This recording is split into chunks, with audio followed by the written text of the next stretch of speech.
you need to learn how to steward your money according to the Bible. How to properly grow your finances, make more money, increase your revenue in your business, all of it. Because there is real work to be done. There is kingdom level work that we need to be doing as the kingdom, as the body of Christ. What is that kingdom level work? Number one, we need to be tithing. We also need to be giving away to people who need it the most. And that might be you right now. So let's get into how to stewarding your business's income. Be sure to subscribe so I can keep bringing biblically sound business tips and tricks on how to grow and make more money and all of it. And also, if you don't know who I am, my name is Sienna Kopishki, and I'm actually a biblical sales coach. I help Christian entrepreneurs learn how to make more money in their business. Let's get into it. All right, guys. So we are talking all about stewarding. I break up income into 3 different categories. The very first category is your 10%.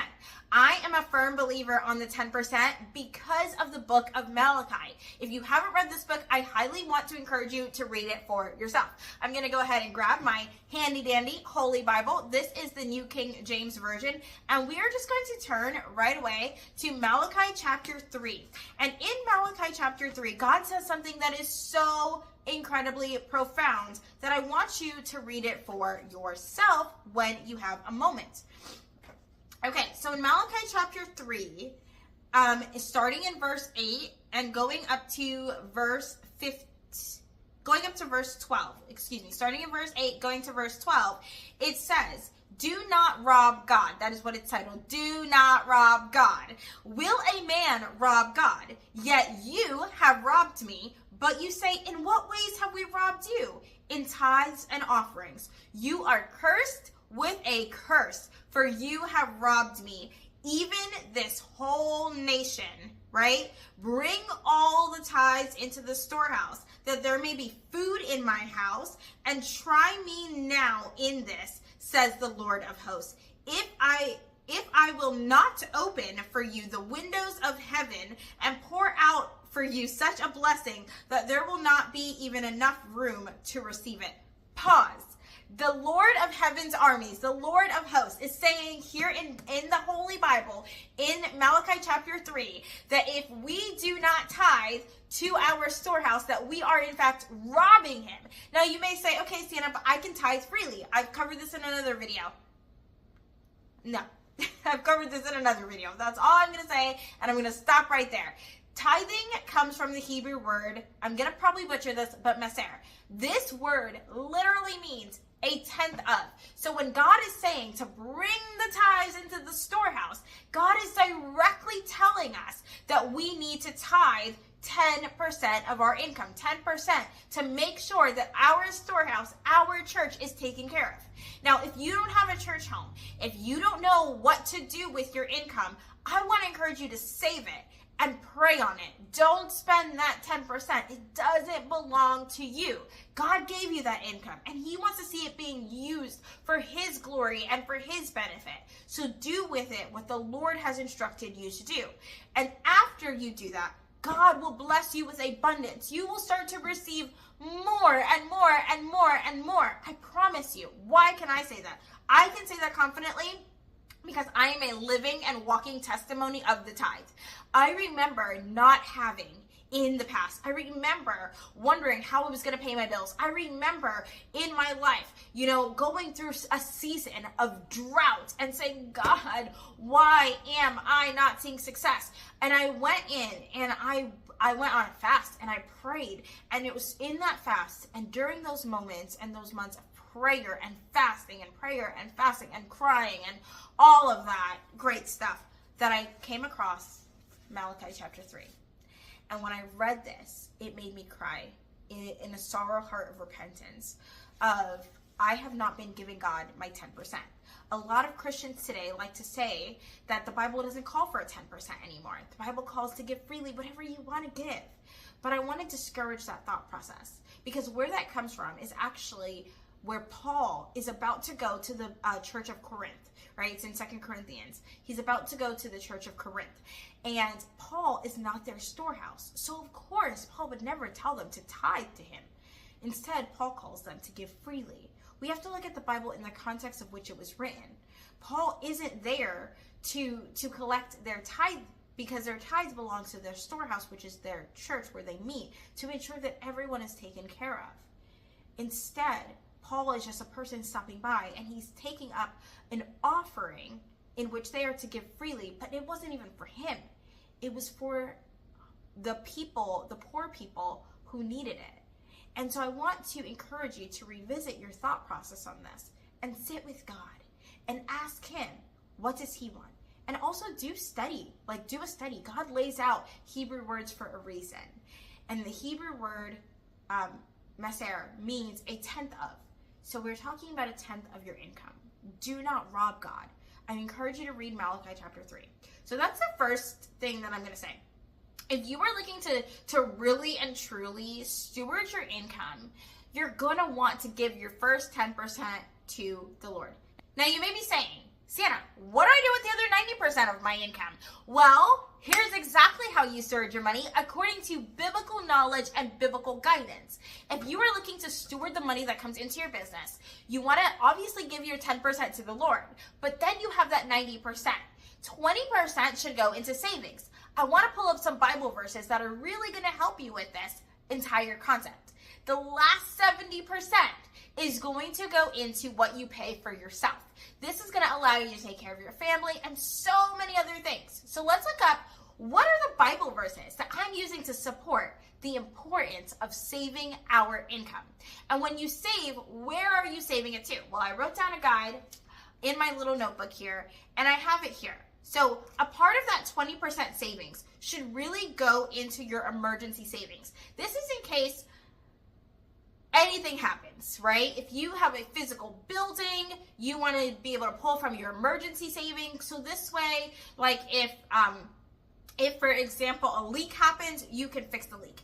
Now, in a digital business, right, your phone could break. Your computer could stop working. You could need to buy new of these materials.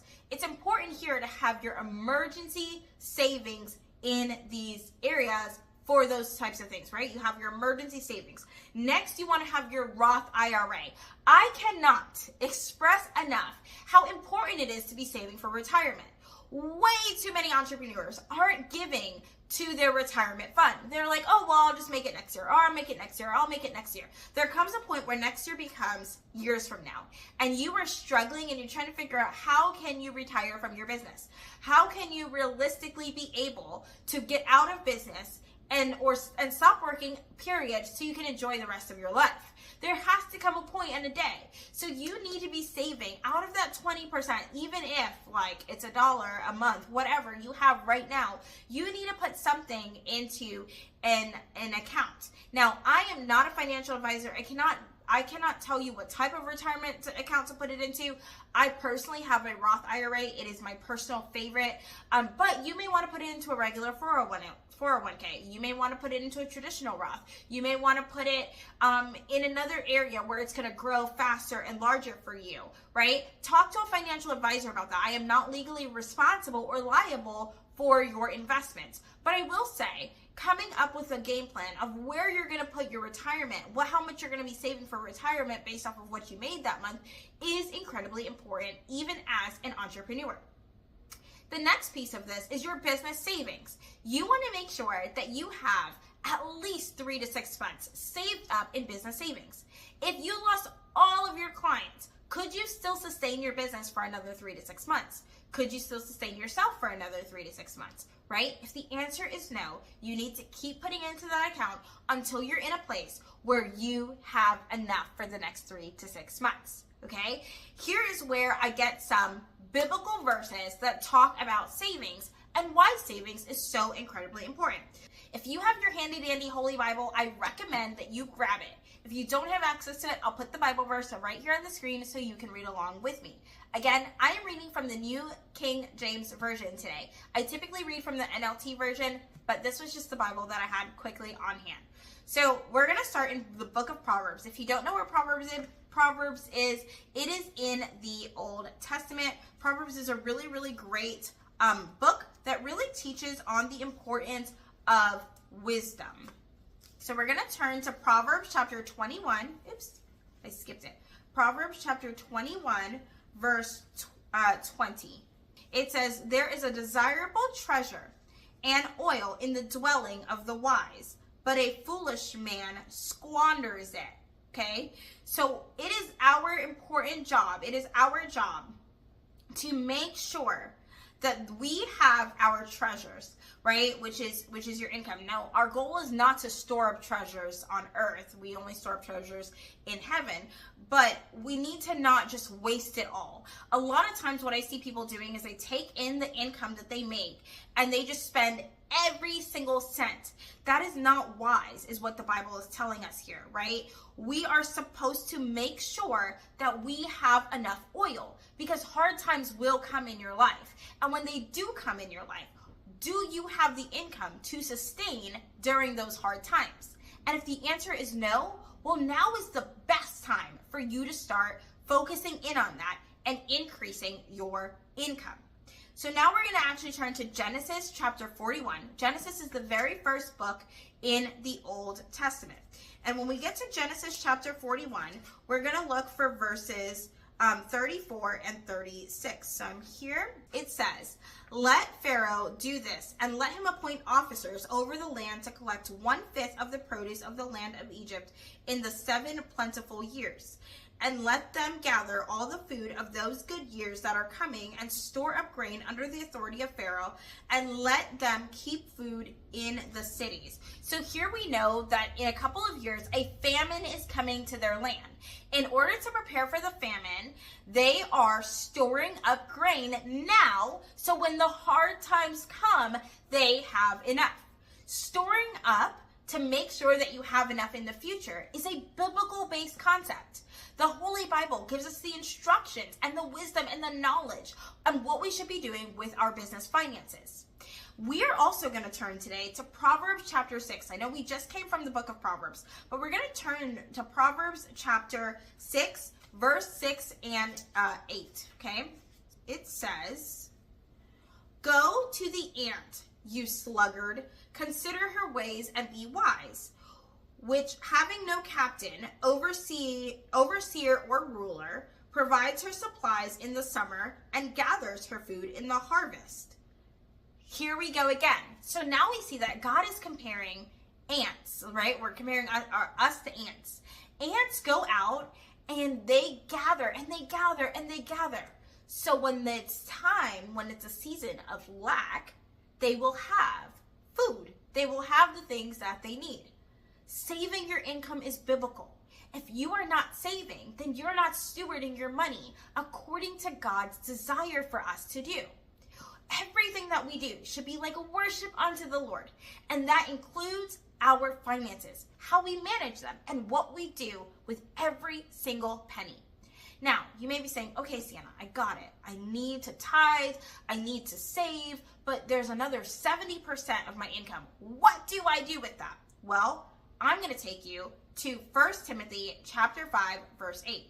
It directly says here, but if anyone does not provide for his own, and especially for those of his household, he has denied the faith and is worse than an unbeliever. Listen, I'm going to tell you something right now. It is a biblical-based concept to ensure that you are providing for your family. If you have a spouse, if you have children, or even just yourself, you need to make sure that you are providing for yourself, providing for your spouse, and providing for your children. That includes electricity, lights, water, sewage, food, clothes, all of that. You can't do that if you're not paying yourself. I see so much that small business owners won't pay themselves. I hear about it at least from bookkeepers and accountants where they make content about how it's important to pay yourself. They go on to say the pay yourself first method. I disagree with paying yourself first because that's not biblical. Biblically speaking, we need to give our 10% first before we do anything else. If you want to pay yourself after you give your 10%, perfect, fine, do that. And then save after that, fine, in that order. but your 10% should always be first. God is above everything. And so we give to him first, right? I give him my first 10% of my day by spending time with him in the morning before I spend time with anyone else, before I turn on social media, before I do anything else, any human interaction, any human anything. I give that to God. Why? Because he is Lord of Lords and King of Kings over my life. And if you are a Christian, he should be over your life too. What I will say though, is it is important to pay yourself. And that's why in my breakdown of how to do it appropriately according to God, now you can change these percentages to match your lifestyle. You can change the 20% and the 70%, right? Do whichever you may, but do not change the 10%. I promise you, you're going to see breakthrough and blessings in your life when you tithe your 10% to God. I promise you. And so we just read how important it is in 1 Timothy 5:8 to make sure that you're providing. Let's keep going. We're going to go ahead and go to Ecclesiastes chapter 5, verse 18 through 19. It says, "Here is what I have seen. It is good and fitting for one to eat and drink and to enjoy the good of all his labor, in which he toils under the sun all the days of his life, which God gives him. For it is his heritage," right? So if you are working, God gave you an opportunity to work. He gave you breath in your lungs. He gave you the ability to craft your business. If you are working, you need to be getting paid. Because if you're not getting paid, you're not going to be able to eat. You're not going to be able to drink. And right here we see how incredibly important it is for us to be able to eat and drink. So I'm going to keep reading. In verse 19 it says, "As for every man to whom God has given riches and wealth and given him power to eat of it, to receive his heritage and rejoice in his labor. This is the gift of God." Who are we to deny the Lord of giving us a gift? We're no one. We're no one to deny the Lord of giving us a gift. And that's why it's so incredibly important that we are stewarding our finances according to the Bible. You want to pay yourself, you want to tithe, and you want to make sure that you're saving. The very last Bible verse that we're going to go ahead and go to today is actually in the book of Deuteronomy. It's Deuteronomy chapter 8, verse 18. It says, "And you shall remember the Lord your God, for it is he who gives you the power to get wealth, that he may establish his covenant, which he swore to your fathers, as it is this day." God gives us the ability to make wealth, to create wealth, and to grow. And in that, it is so important that we are stewarding what he gave us. In this video, we talked about the 10% tithe. We talked about how important it is to make sure that you give God your percentage, your first percentage. Next, we talked about the importance of saving. So what does the Bible have to say about savings? What does God have to say about what it is that we're saving for as well? And then lastly, we talked about how important it is to pay yourself. I hope that you start to begin to steward the income that is coming in and out of your business. Giving God your first, saving, and paying yourself is all a part of biblical principles to ensure that you live a healthy lifestyle according to God's will. With that being said, I want to encourage you again to subscribe to my channel. I also will link down this particular Bible that I got from Amazon because I think I only paid less than $10 for it for the new King James Version. And I use it as a cross-reference when I'm reading my NLT and just looking at it that way. But I want to encourage you to subscribe to this channel. When you subscribe to this channel, you are allowing me to continually bring you educationally based videos. Videos that are going to teach you how to increase your wealth, how to make more money in your business, and just how to grow in relation to God's will for your life. I also want to invite you to apply for Consecration Academy. If you are a Christian business owner and you are like, okay, I need to learn how to make more money in my business, or maybe you're making a really good amount of money, but you really just want to hit that next level, Consecration Academy may be for you. Consecration Academy is a hybrid one-on-one and group coaching program where me and you will work step by step, side by side together to growing your income. The link to apply is down below in this video. I will see you in the next video. Bye, guys.